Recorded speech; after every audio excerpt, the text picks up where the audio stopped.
လုံးပဲဆလာမူအလိုင်ကွမ်ဝါရဟ်မတ်တူလာဟ်ဝဘာရကာတူဟူသမီးဒီနေ့ပြောပြချင်တာကတော့ဆလာမ်ရဲ့မုံမြတ်တဲ့အကြောင်းတရားလေးပဲဖြစ်ပါတယ်ရှင်သမီးတို့တအုပ်နဲ့တအုပ်တွဲဆောင်လောက်ဆက်တဲ့အခါမှာဆလာမ်တူအပြီးနောက်ဆက်ကြရမှာဖြစ်ပါတယ်ရှင်ဆလာမ်နောက်ဆက်ခြင်းဟာသမီးတို့အစ္စလာမ်ဘာသာဝင်တွေရဲ့ပူဇော်တဲ့ရည်ကျဲမှုတစ်ရက်လည်းဖြစ်ပါတယ်ရှင်သမီးတို့အစ္စလာမ်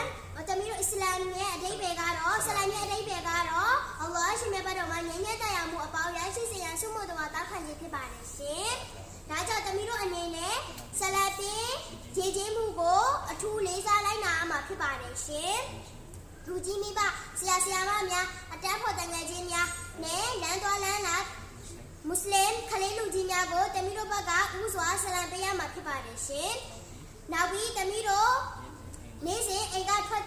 လာချိန်ထွက်ချိန်များမှာလည်းအတန်ကြဲပြည့်ဆလာမ်ကိုပေးရမှာဖြစ်ပါတယ်ရှင်။တို့မှလာသမီးတို့ကိုလူအများကချစ်ခင်တန်ဖိုးထားကြမှာဖြစ်ပါတယ်ရှင်။တပည့်ဒီစကားထဲမှာလည်းအမှားတွေအများကြီးပါခဲ့ရင်လည်းသမီးကိုအကုန်လုံးပဲဖွင့်လို့ပေးကြပါလို့သမီးတောင်းဆိုချင်ပါတယ်ရှင်။အားလုံးပဲအစ္စလာမူအလိုင်ကွမ်ဝါရဟ်မတ်တူလာဟီဝဘာရကာတူ